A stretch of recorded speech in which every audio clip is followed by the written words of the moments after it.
জি। আমি আ আপনি আমাকে শুনতে পাচ্ছেন? আমি আপনাকে শুনতে পাচ্ছি। আপনাকে অসংখ্য ধন্যবাদ আমাকে আপনার সাথে কানেক্ট করার জন্য। আপনাকেও ধন্যবাদ। আপনি যুক্ত হচ্ছেন, সময় দিচ্ছেন। যেই কথাটা নিয়ে খুব স্বাভাবিকভাবেই কথা বলতে চাই যে সম্প্রতি সাবেক মেজর মোজাফফর তিনি গ্রেপ্তার হলেন জিয়া হত্যাকাণ্ডের সূত্র ধরে এবং তাকে আ মূল হত্যাকারীদের অন্যতম হিসেবে তাকে অভিযুক্ত বা চিহ্নিত করা হচ্ছে। আমি আসলে সেই প্রসঙ্গ নিয়ে আপনার সাথে কথা বলতে চাই। আপনি সাবেক সেনা কর্মকর্তা আ স আ আপনার অভিজ্ঞতা থেকে বা কতটুকু জেনেছেন, শুনেছেন, সেই সময় আপনি কি করেছেন সেই বিষয়গুলো শুনব। এবং বর্তমানে আমাদের মাননীয় স্বরাষ্ট্রমন্ত্রী যেই বক্তব্য দিয়েছেন সেই গ্রেপ্তার এবং তাকে সেনা হেফাজতে পাঠানোর বিষয়, সেই বিষয়টি নিয়েও আপনার কাছে শুনব। ১ম এ একটু প্রাসঙ্গিকতা বুঝবার জন্য আপনার মানে যখন এই হত্যাকাণ্ড, জিয়া হত্যাকাণ্ড, সাবেক রাষ্ট্রপতি হত্যাকাণ্ড সংঘটিত হলো, তখন আপনি কি সেনাবাহিনীতে কর্মরত ছিলেন? ৪৫ বছর আগে থাকলে কি অবস্থানে ছিলেন? আপনার অবস্থান কি ছিল? আপনাকে ধন্যবাদ। আ ১ম এই আমি একটু বলতে চাই যে যাকে নিয়ে আজকে আলোচনা করব অর্থাৎ যার হত্যাকাণ্ড নিয়ে আ শহীদ রাষ্ট্রপতি মেজর জেনারেল জিয়াউর রহমান। উনার সাথে আমার একটি সুখস্মৃতি আছে। আমি সেই স্মৃতি একটু রোমন্থন করতে চাই ১ম এই। আমি তখন ছাত্র ছিলাম। সেটা ৭৮ সালের ঘটনা। ২৫শে আগস্ট। সেদিন আমার উচ্চ মাধ্যমিক পরীক্ষার ফলাফল বের হলো। কিন্তু আগে থেকেই যেহেতু অনুষ্ঠানটা নির্ধারিত ছিল বঙ্গভবনে, সেহেতু ফলাফলের চেয়ে উনার সাথে দেখা করাটা ছিল আমার কাছে গুরুত্বপূর্ণ। আমি একা নই, আমার সাথে আর বেশ কয়েকজন ছাত্রছাত্রী। যার উদ্দেশ্য ছিল উনি প্রায় মেধাবী ছাত্রছাত্রীদেরকে কিংবা সমাজের বিভিন্ন ক্ষেত্রে যারা বিতর্কে ভালো, বক্তৃতায় ভালো, লেখালেখিতে ভালো কিংবা খেলাধুলাতে ভালো, এই ধরনের ছাত্রছাত্রীদেরকে উনি উৎসাহিত করতেন। সেই দিক থেকে যেহেতু ৭৮ সালে আমি বিভিন্ন ক্ষেত্রে অর্থাৎ বক্তৃতায়, বিতর্কে, আবৃত্তি হুম, কিংবা অন্যান্য কিছু আইটেম সেগুলোতে জাতীয় মান অর্জন করার জন্য উনি আমাকেও তাদের মধ্যে থেকে বেছে নিলেন এবং আমাকেও সম্বর্ধনা যে তালিকা তৈরি করা হলো সেখানে অন্তর্ভুক্ত করেছিলেন। আমি গেলাম বঙ্গভবনে নির্ধারিত সময়ে। তরুণ একটা যুবক, ৭৮ সালের ঘটনা, বয়স কত হবে ১৮-১৭ এরকম। চোখে দেখলাম তাকে, তার সাথে হাত মেলালাম এবং প্রায় ২ ঘন্টা বঙ্গভবনের দরবার হলে ওনার সাথে সময় ব্যয় করলাম। আমার জন্য অবশ্যই এটি একটি স্মৃতিরোমাঞ্চকর ঘটনা। তার কারণ আমরা অনেকেই ওনার রাজনীতি করছেন এখন, কিন্তু তাকে দেখেনি। হুম, কিন্তু আমি ওনার রাজনীতি করিনি, কিন্তু তাকে দেখেছি। এবং একজন সেনা কর্মকর্তাকে দেখার পরে হয়তো আমার মনেও তখন এসেছিল এরকম একজন সেনা কর্মকর্তা হওয়া যায় কিনা। এগুলো একটি ঘটনা। আরেকটি ঘটনা ১৯৮০ সালে যখন উনি রাষ্ট্রপতি এবং একদিন ইউনিভার্সিটিতে ওনার যাওয়ার কথা, উনি গেলেনও। কিন্তু অনেক বাধা বিপত্তি অতিক্রম করে তাকে যেতে হয়েছে। কিন্তু উনি ভয় পাননি। উনি ছাত্রদের মাঝে গিয়ে হাজির হয়েছিলেন। সেদিন আমি সেখানে উপস্থিত ছিলাম এবং দেখার সুযোগ হয়েছিল অকুতোভয় একজন সৈনিক কি করে একজন রাজনীতিবিদ হিসাবে ছাত্রদেরকে আ ছাত্রদের সম্মুখীন হলেন এবং তাদের সাথে কথা বলে উনি আবার নির্বিঘ্নে ফিরে আসলেন। জি। আপনি আমি এই দুটো সুখস্মৃতি স্মৃতি জি, সুখস্মৃতি রোমন্থন অ্যা করছিলেন। কিন্তু সেই নৃশংস আমি স্মৃতির আমি কথাটায় আসি। যে তখন আপনি আসলে কি অবস্থানে ছিলেন? আপনি কি তখন সেনা কর্মকর্তা মানে সেনাবাহিনীতে যোগ দিয়েছেন কিনা? আমি আসছি সেই কথায়। এরপরে আমি ১৯৮০ সালে যে ঘটনাটা বললাম, ৮০ সালেই আমি সেনাবাহিনীতে যোগ দেই। আমি সেনাবাহিনীতে যোগ দিই এবং উনি যখন শহীদ হন, হুম, ৮১ সালের ঘটনা। আমি তখন ইতিমধ্যেই সেনাবাহিনীতে যোগ দিয়ে বাংলাদেশ মিলিটারি একাডেমিতে ক্যাডেট হিসাবে প্রশিক্ষণ নিচ্ছিলাম। প্রশিক্ষণরত অবস্থায় আমরা খবর পেলাম, আমাদের তো খবর পাওয়ার কোনো মাধ্যম ছিল না। আমরা যেহেতু ক্যাডেট ছিলাম, আমাদের যারা প্রশিক্ষক ছিলেন, আমাদেরকে ডেকে পাঠালেন একটা হলরুমে এবং ডেকে নিয়ে বললেন, "বাংলাদেশে এই ধরনের একটা ঘটনা ঘটেছে যেটা দুঃখজনক" এবং জানলাম উনি নিহত হয়েছেন বা শহীদ হয়েছেন কিছু বিপথগামী সেনা কর্মকর্তাদের হাতে। তখন কি এটা ছিল আপনারা জেনেছিলেন যে বিপথগামী সেনা কর্মকর্তারা কারা? তখন কি সেটি মানে আ এমন তো খুব যে গোপন বিষয় এরকমটা না। অনেকেই সেনাবাহিনীর কর্মকর্তারাই ছিলেন সেখানে মানে যুক্ত ছিলেন। ফলে তখন কি জেনেছিলেন যে কারা ছিলেন, কি ছিল অবস্থা?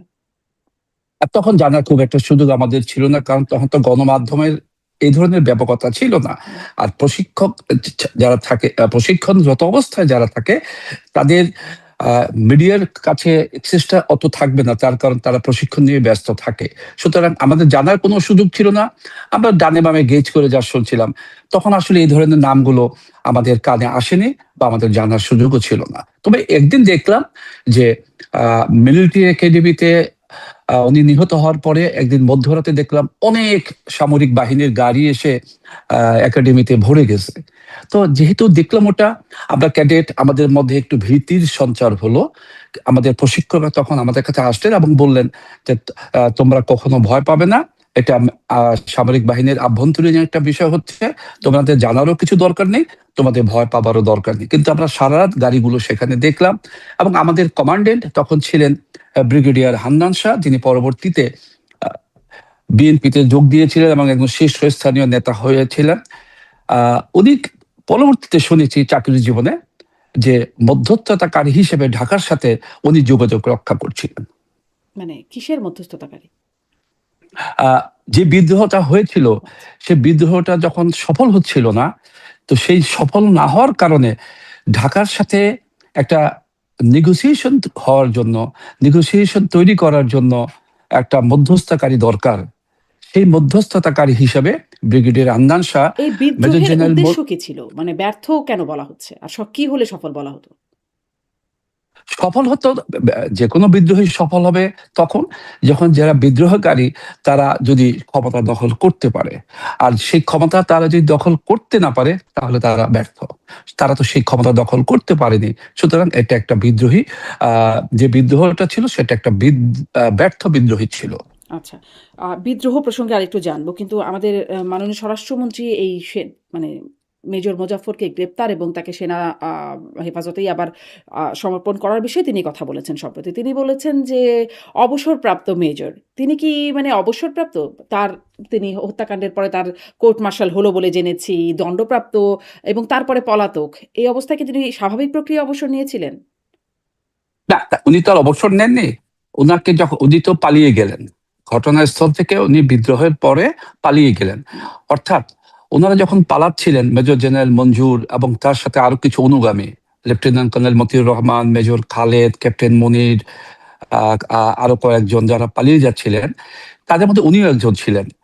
পালাওয়ার পথে ওনারা যখন খাগড়াছড়ির কাছাকাছি গুইমারা নামক একটি জায়গায় পৌঁছালেন, পৌঁছাবার পরে ওখানকার স্থানীয় যে ক্যাম্পগুলো আছে, সামরিক বাহিনীর ক্যাম্প, তাদের দ্বারা তারা বাধাগ্রস্ত হয়।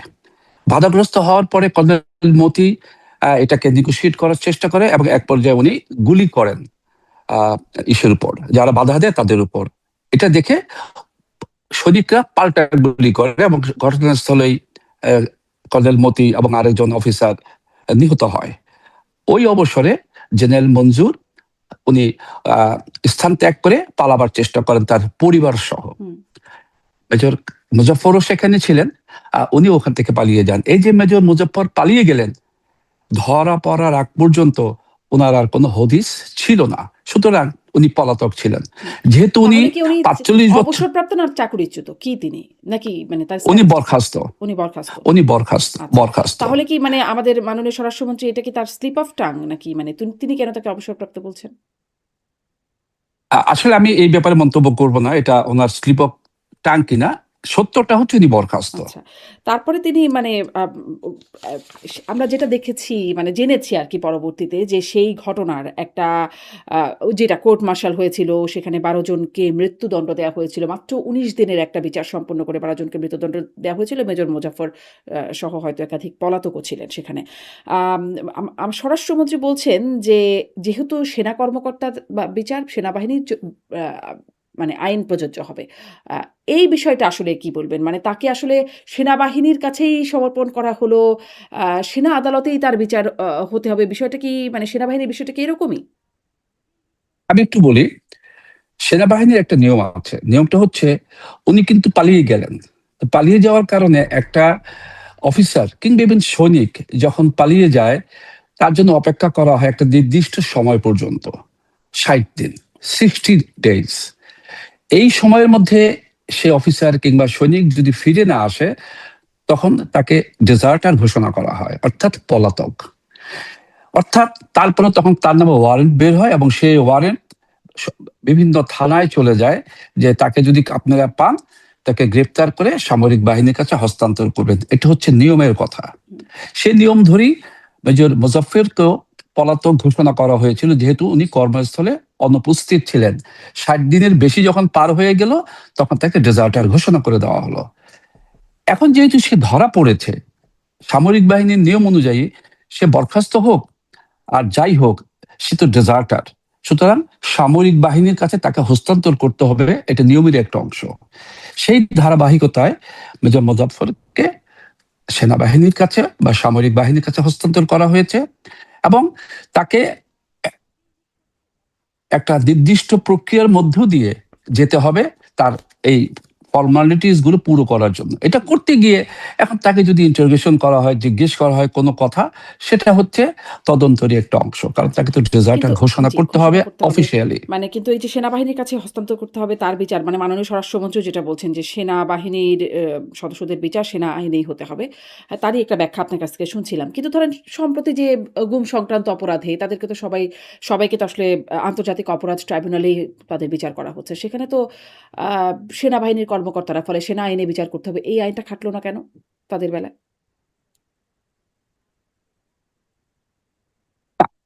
প্রেক্ষাপটটা কিন্তু ভিন্ন।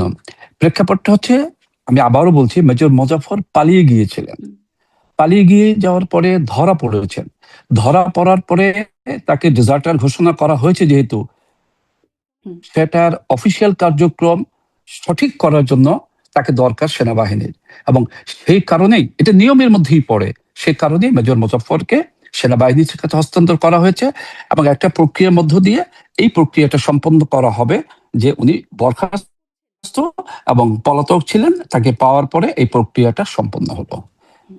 এখন যেহেতু উনি একজন খুনি হিসেবেও চিহ্নিত, সেহেতু আমরা হয়তো এই প্রশ্নটা তুলছি যে কেন সেনাবাহিনীর কাছে দেওয়া হলো। সেনাবাহিনীর কাছে তাকে দেওয়া হলো প্রাথমিক কারণ হচ্ছে উনার উনি পলাতক ছিলেন।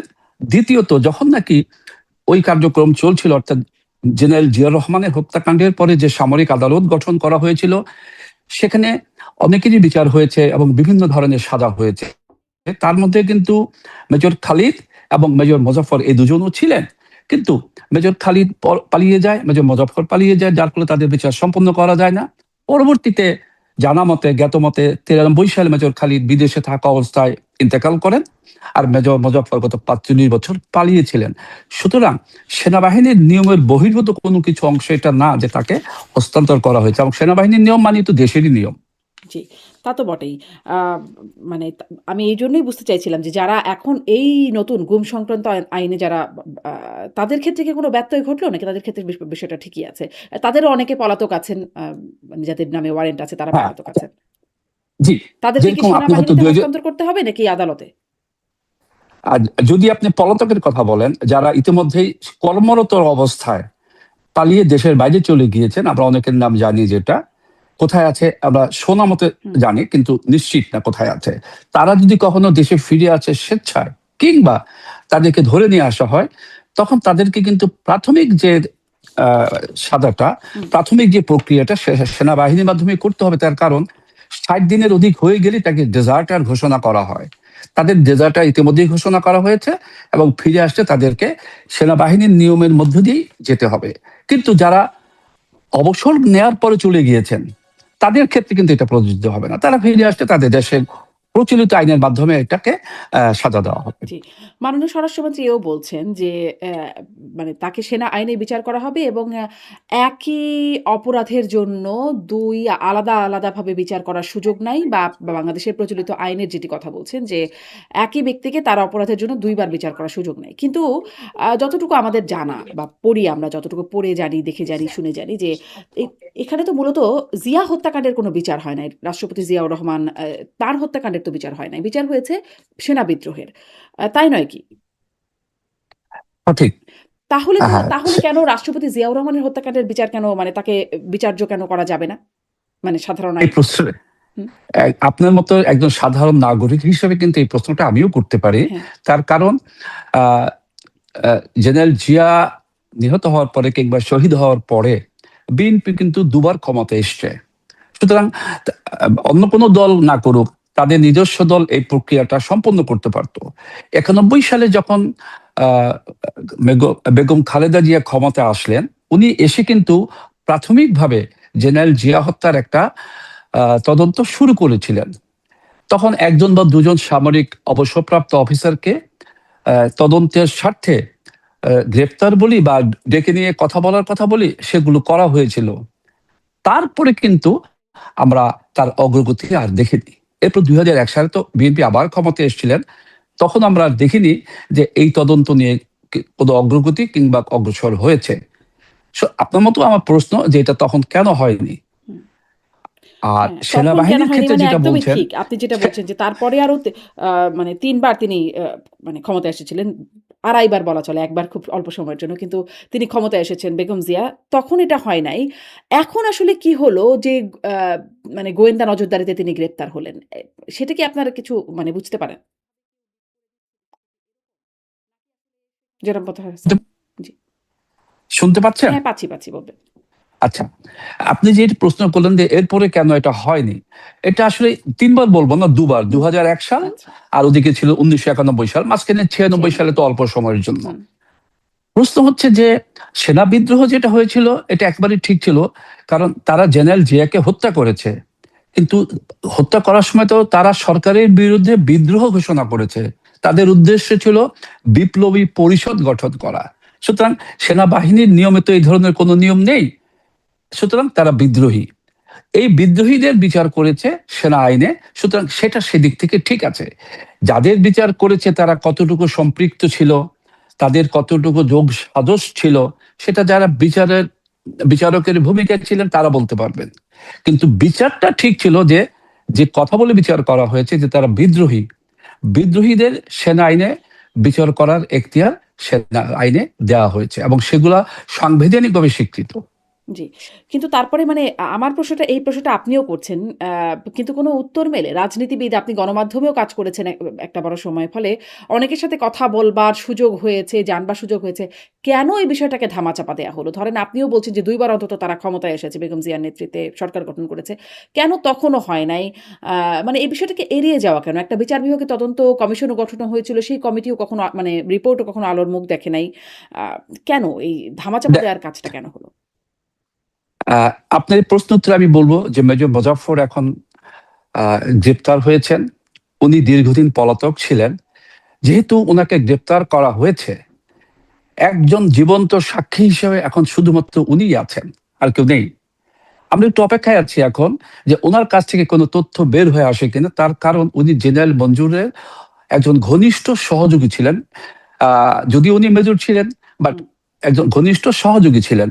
একটা বিদ্রোহ যখন সম্পাদিত হয় তখন সবাই পরিকল্পনা না জানলেও কিছু কিছু লোক সেই পরিকল্পনার অংশীদার হয়, না হলে তো পরিকল্পনাটা সফল হবে না। সেই ক্ষেত্রে মেজর মোজাফফর পরিকল্পনার অংশ কতটুকু ছিলেন, হুম। কতটুকু জানতেন, এবং ওনার পেছনে কি শুধু সামরিক শক্তি কাজ করেছে নাকি কোনো রাজনৈতিক কিংবা আন্তর্জাতিক শক্তি কাজ করেছে, এটা এখন বের হয়ে আসার সময় হয়ে গিয়েছে। আমি বিশ্বাস করি, আপনি বিশ্বাস করেন, আমরা সবাই বিশ্বাস করি, মেজর মোজাফফরের মাধ্যমে আপনি যে প্রশ্নের উত্তরগুলো আমরা পেয়ে যাব। জি। এটা কিন্তু পেতে হবে, আমাদের কিন্তু দরকার। ধরেন আমরা কি করে আসলে এই বিশ্বাসটা করতে পারি সেটা নিয়ে প্রশ্ন। কারণ সেই তখনও ধামাচাপা দেওয়া হলো ১২ জনকে, সাথে ১৯ দিনের মধ্যে মৃত্যুদণ্ড দিয়ে একদম বিচার কাজ সম্পন্ন করে ফেলা হলো বিদ্রোহের। জেনারেল মঞ্জুর, তাকেও নিয়ে এসে পুলিশের হাত থেকে নিয়ে এসে সামরিক হেফাজতে তাকে হত্যা করা হলো তাকেও। তারপরে এই যে দফায় ক্ষমতায় আসলো বিএনপি, তখনও এটার কোনো বিচার হলো না। বিচার বিভাগের তদন্ত কমিটি কোনো আলোর মুখ দেখল না। এখনো আবার সেই সেনাবাহিনীর কাছেই হস্তান্তর করা হয়েছে মেজর মোজাফফরকে। যেই সেনাবাহিনী এতদিন বিষয়টা চেপে গেছে। কেউ মুখ খোলেনি। নিশ্চয়ই কেউ না কেউ ছিল, দেখেছে, জেনেছে, কোনো রকম মুখ খোলেনি। তো এখনো যে ধামা চাপাই দেয়া হবে না, তার নিশ্চয়তা কি? কিভাবে বিশ্বাস করব যে আসলে তার নিশ্চয় প্রকাশ হবে? আমি বিশ্বাস করি যে তখন যে সেনাবাহিনী ছিল, অর্থাৎ তাকে যারা মেরেছে জেনারেল মঞ্জুরকে, তারা ছিল সে বিদ্রোহীর অংশীদার। আর এখন যারা সেনাবাহিনীতে কর্মরত আছে তারা তো সে বিদ্রোহের কোনো অংশীদার না। তখন তাদের অনেকেরই জন্মই তো হয়নি। সুতরাং আপনি এই প্রশ্নটা অমূলক না হলেও ঘটনা সত্যি হওয়ার যথেষ্ট সন্দেহ আছে। তার কারণ এই ধরনের কাজ আর হতে পারবে না, ধামাচাপা দেওয়ার সুযোগ কম। এবং যেহেতু জেনারেল মঞ্জুরকে যারা মেরেছিল তারা তো বিদ্রোহের সাথে জড়িত ছিল, আর এখন যারা তদন্ত করছে তারা তো বিদ্রোহের সাথে জড়িত না, সুতরাং তাদের তো ভয় নেই, ভীতি নেই যে সত্য বের হয়ে আসলে যারা তদন্ত করছে কিন্তু তাদের সত্য সমস্যা বের হতে হচ্ছে পারে, সেটা তো কিংবা সেই ইভেন কোর্ট যারা মার্শাল, কর্মরত আছে। কোর্ট মার্শাল ধরেন সেনাবাহিনীর আদালতে বিচার হবে, হ্যাঁ, মানে সেগুলো তো গোপনই রাখা হয়, হ্যাঁ, সেই প্রক্রিয়াগুলো হবে। তো জনসম্মুখে উন্মোচন করা হয় না। কোর্ট মার্শাল হবে না, আপনার কথা ঠিক আছে। কোর্ট মার্শালের মাধ্যমে তার বিচার যখন হবে, বিচারের মাধ্যমে তো একটা তথ্য বের হয়ে আসবে। কোর্ট মার্শালের হুবহু কি জিনিস হলো সেটা হয়তো বের হয়ে আসবে না, কিন্তু একটা তথ্য বের হয়ে আসবে এই কারণে, কারণ তাকে যদি সে দোষী সাব্যস্ত হয়, দোষী সাব্যস্ত হওয়ার কারণে তাকে যদি কোনো সাজা দেওয়া হয়, কেন সাজা দেওয়া হলো এটা তো বর্তমান যুগে না বলার কোনো সুযোগ নাই। দ্বিতীয়ত এরকমও তো হতে পারে, যেটা হওয়ার সম্ভাবনা আছে বলে আমি মনে করি। কারণ দেখেন একটা জিনিস, ওনাকে না পাওয়ার পরে ইনভেস্টিগেটর তখন যারা ছিলেন তারা কি করলেন, তারা বলে দিলেন যে এই মামলার কোনো ইয়ে নেই, আহ, এই মামলার কোনো গুরুত্ব নেই, গুরুত্বহীন একটা মামলা, মামলা খারিজ করে দেওয়া হলো, এবং মুজাফফরকে মামলা থেকে অব্যাহতি দিয়ে দেওয়া হলো।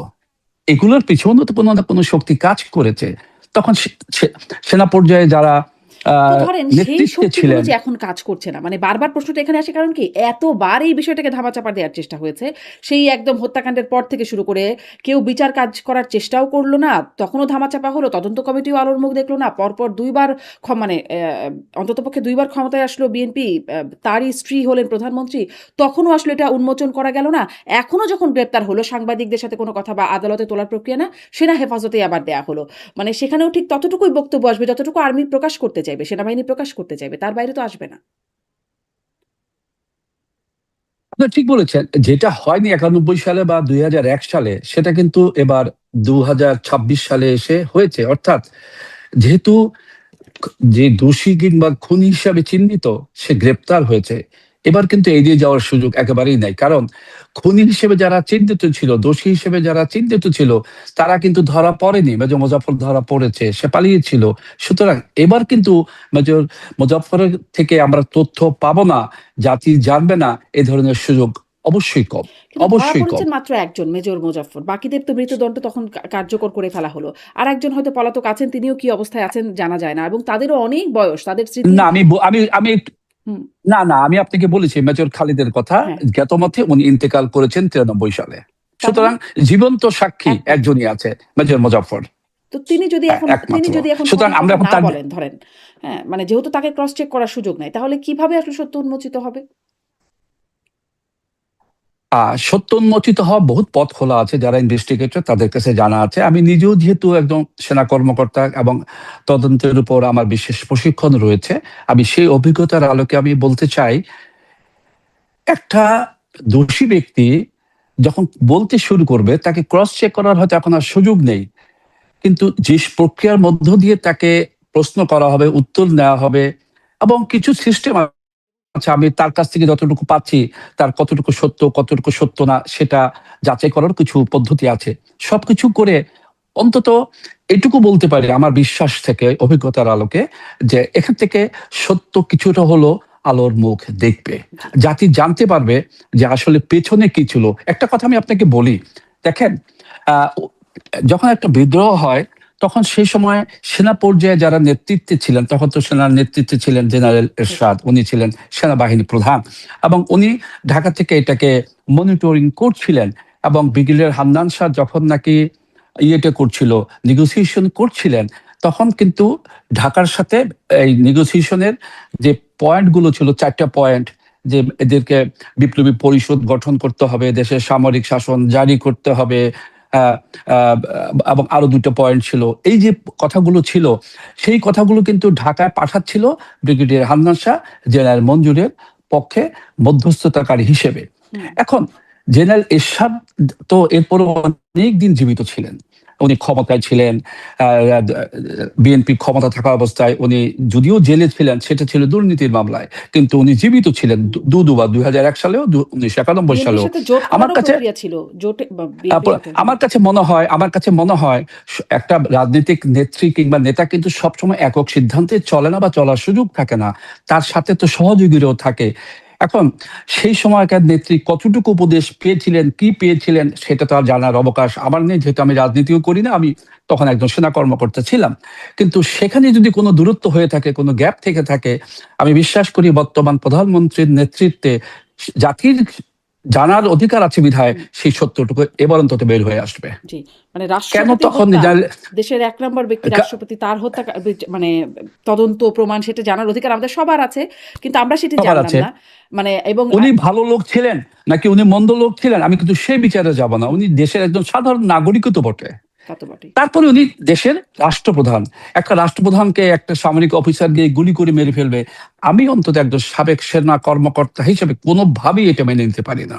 মানে রাষ্ট্র ক্ষমতায় থেকেও স্বামী হত্যার বিচার হওয়া যায় নাই। কিন্তু পিতা হত্যার বিচার এখন আদায় করা যায় কিনা সেটি একটা দেখবার বিষয়। কিন্তু আপনার কি মনে হয় আসলে সরকার এটা কি যথেষ্ট গুরুত্ব দিচ্ছে? স্বরাষ্ট্রমন্ত্রীর যে বক্তব্য শোনা যাচ্ছে, আ তাতে কি মনে হচ্ছে সরকার আসলে যথেষ্ট গুরুত্ব দিচ্ছে এই সত্য উদ্ঘাটনে? সরকার, আমি আমি বিশ্বাস করি যে যেহেতু তদন্ত মধ্যে দিয়ে প্রক্রিয়াটা যাচ্ছে, এই জন্য হয়তো সরকার যে খুব বেশি কিছু বলছেন তা না। স্বরাষ্ট্রমন্ত্রী শুধু বলেছেন যে সেনাবাহিনীর কাছে হস্তান্তর করা হয়েছে, আমরা দেখছি, অপেক্ষা করছি কি বের হয়ে আসে।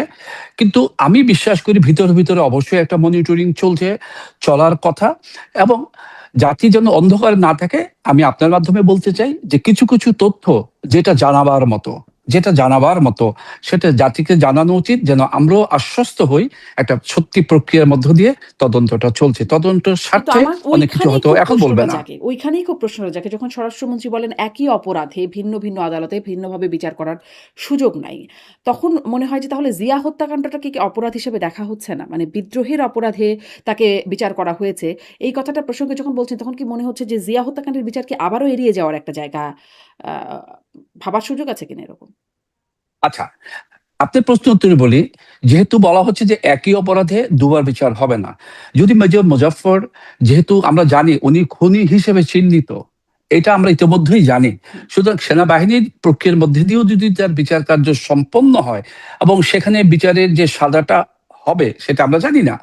সেই সাজাটাও যদি হয়ে যায়, তাহলে কি দ্বিতীয়বারের মতো বিচারের আর কোনো দরকার আছে? হুম। কিন্তু ধরেন তার যে বিচার হয়েছিল সেখানে তো তিনি মৃত্যুদণ্ডপ্রাপ্ত ছিলেন না। ছিলেন কি? তার যে বিচার হয়েছিল তখন তো উনি পলাতক ছিলেন। হ্যাঁ।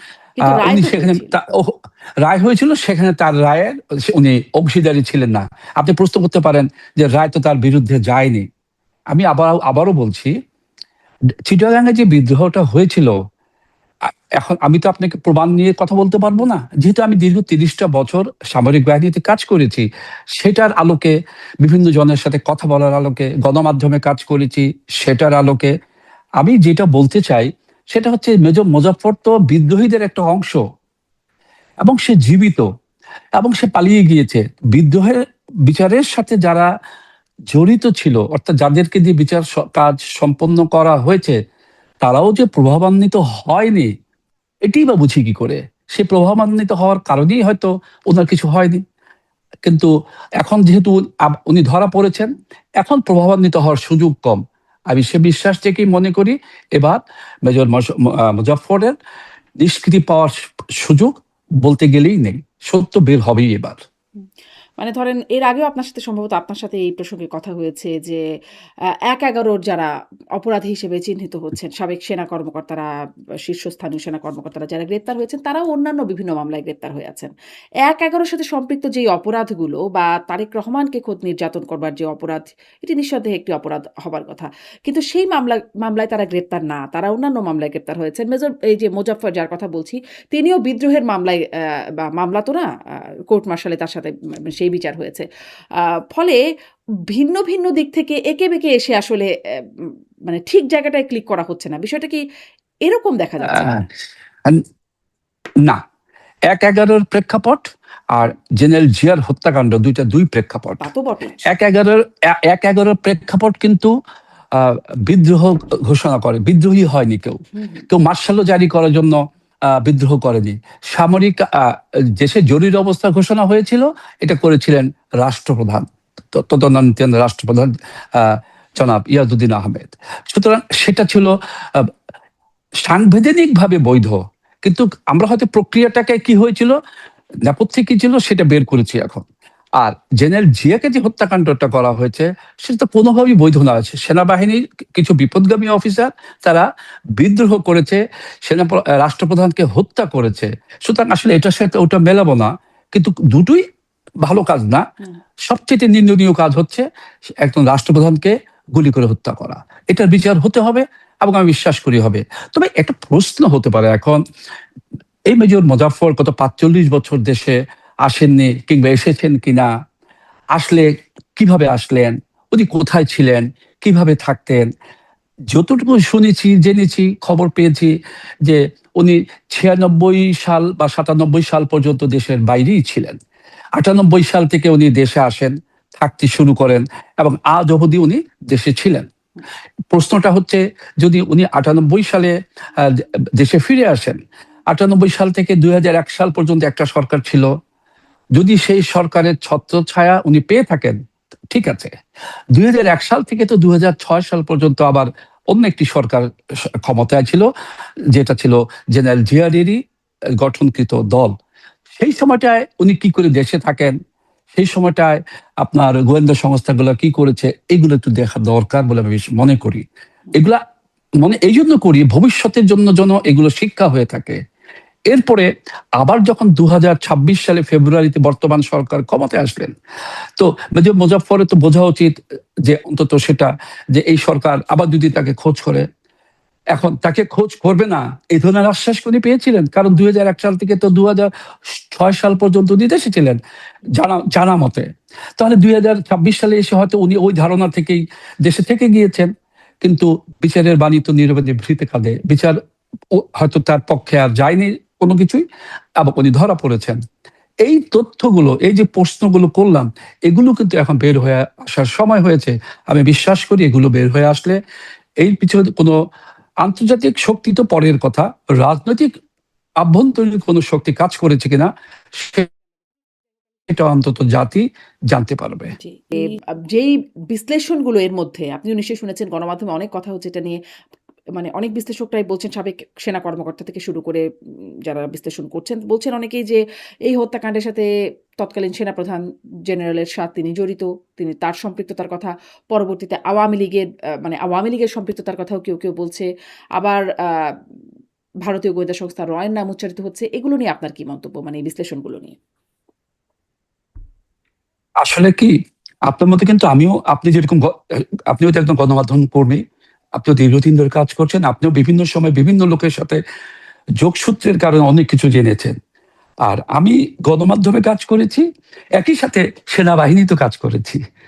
আমার দুটো সম্মিলনে যে কথাটা বলবো, তৎকালীন সেনাপ্রধান জেনারেল এরশাদের একটা সম্পৃক্ততার কথা, সেটা আমি যখন ক্যাডেট হিসেবে একাডেমিতে ছিলাম হয়তো বুঝতাম কম, শুনেছি। তারপরে সেনাবাহিনীতে চাকরি শুরু করলাম, দীর্ঘ ৩০ বছর শুনেছি। কিন্তু কাউকে হত্যাকারী বলতে হলে তার বিরুদ্ধে তো অপরাধ অপবাদ আনতে হবে, চার্জ গঠন করতে হবে, তদন্ত করতে হবে। আমি তো সেটাই বললাম, সেই প্রক্রিয়াটা ৯১ সালে কিংবা ২০০১ সালে করার দরকার ছিল বলে আমি মনে করি। যার কারণে এখন আমি নিশ্চিতভাবে বলতে পারছি না যে উনি হত্যাকারী ছিলেন। হুম। আসলে উনি তো হত্যাকারী ছিলেন না, এটা সত্য কথা, কারণ উনি ছিলেন ঢাকায়, ঘটনাস্থলে ছিলেন না। কিন্তু বিদ্রোহীকে যারা উস্কে দেয়, প্ররোচনা দেয়, প্ররোচিত করে, তাদেরকেও কিন্তু সাজা দিতে হয় বা তাদেরও সাজা হয়। তো জেনারেল এরশাদ যে সেটা ছিলেন না, এটা বলা যাবে না, তার কারণ উনি তখন সেনাপ্রধান ছিলেন। আর আরেকটা কথা হচ্ছে, আমি তো বারবার বলছি, মেজর মোজাফফর তার পিছনে কোনো রাজনৈতিক শক্তি কাজ করেছে কিনা সেটা এখন দেখার দরকার আছে। কারণ উনি ৯৬ সালে দেশে ফিরে আসেন বা ৯৭ সালে, তারপরে দীর্ঘ সময় ধরে উনি দেশে অবস্থান করছেন। উনি কেন, কোন শক্তির বলে একজন পলাতক আসামি যত যতই ছদ্ম আবরণে থাকুক না কেন দেশে ছিলেন, এটাও বের করতে হবে। ইনভেস্টিগেশনের কিছু নিয়ম আছে তো, হ্যাঁ, কে, কারা, কখন, কোথায়, কিভাবে, কখন, কারা, কি, এই উত্তরগুলো বের করেন। আপনি মেজর মোজাফফর কতটুকু সম্পৃক্ত ছিল হয়েছে, জাতি বিস্তারিত জানতে পারবে। জি। আর এই যে আমরা সবসময় শুনি দেশপ্রেমিক সেনাবাহিনী, সুশৃঙ্খল সেনাবাহিনী। কিন্তু আ এই বক্তব্যটার মধ্যে কি আসলে ভুল আছে? আপনিও নিজেও সাবেক সেনা কর্মকর্তা। ধরেন আমাদের মানে ২ জন রাষ্ট্রপতি নিহত হলেন সেনা কর্মকর্তাদের হাতে। সব বিপথগামী সেনা কর্মকর্তা। একাধিকবার সেনা কু হচ্ছে এরপরেও। তারপরে মানে ওই রাষ্ট্রপতি জিয়াউর রহমান হত্যাকাণ্ডের পর তো আরো অনেকগুলো হত্যাকাণ্ড হয়ে গেল তার পরপর। ফলে মানে এই বাহিনীটা কি খুব সুশৃঙ্খল বাহিনী? অত্যন্ত, আমি বলবো অত্যন্ত সুশৃঙ্খল বাহিনী। কেন বলবো এই কথাটা?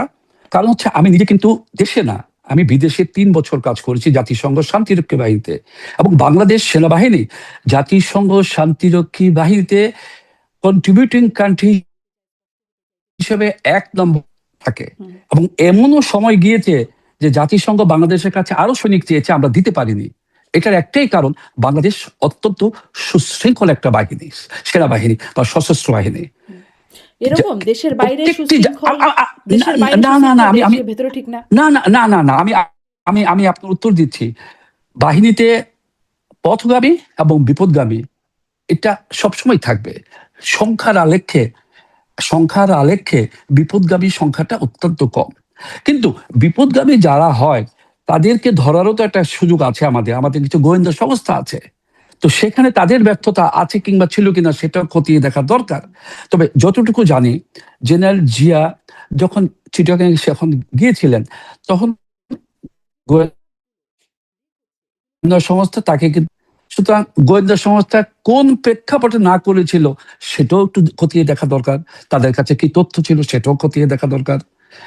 সুতরাং আমাদের একেবারেই বলা যাবে না যে আমরা সুশৃঙ্খল সেনা বাহিনী না। কিন্তু কিছু মুষ্টিমেয় লোক, হাতে গোনা কিছু, যারা বিপদগামী হয়ে কারো কারো প্ররোচনা হয়তো এই কাজটা করেছে, সেই নিরিখে কিন্তু সেনাবাহিনীকে সুশৃঙ্খল নিশ্চয়ই, না বলার কোনো সুযোগ নেই। নিশ্চয়ই, নিশ্চয়ই। দুজন রাষ্ট্রপতিকে যারা খুন করেছে, হত্যা করেছে, তাদের সংখ্যা কয়জন জি। আপনি একটু দেখেন। কিন্তু এবং ঘটনাক্রমে বিচারের সবাই মাধ্যমে যখন সেনাবাহিনীর বেরো, সদস্য। আবার ধরেন সম্প্রতি জি জি জি, গুমের যে অভিযোগ হচ্ছে সেখানেও সেনাবাহিনীরই সম্পৃক্ত। তারা বিভিন্ন জায়গায় চাকরিরত অবস্থায় ছিলেন। তাদেরও সেভাবেই বিচার হচ্ছে। মানে বাহিনী হিসেবে সবচেয়ে সুশৃঙ্খল যে বাহিনী, তাদের বিপথগামিতার মানে সংখ্যাও সবচেয়ে বেশি। ফলে এই প্রশ্নটা করলাম। গুমের ক্ষেত্রে আমি একটু অন্যদিকে যাব। গুম যখন হয়েছে সেখানে কিন্তু সরকারের ইন্ধন ছিল, এটা প্রতিষ্ঠিত। সুতরাং যেখানে সরকারের ইন্ধন থাকে সেখানে বাহিনীর যারা সদস্য থাকে, আমি বিশ্বাস করি তাদের অস্বীকার করার সুযোগ ছিল। কারণ এই যখন নাকি বলা হয়েছে গুম করো, এটা একটা আনলফুল কমান্ড।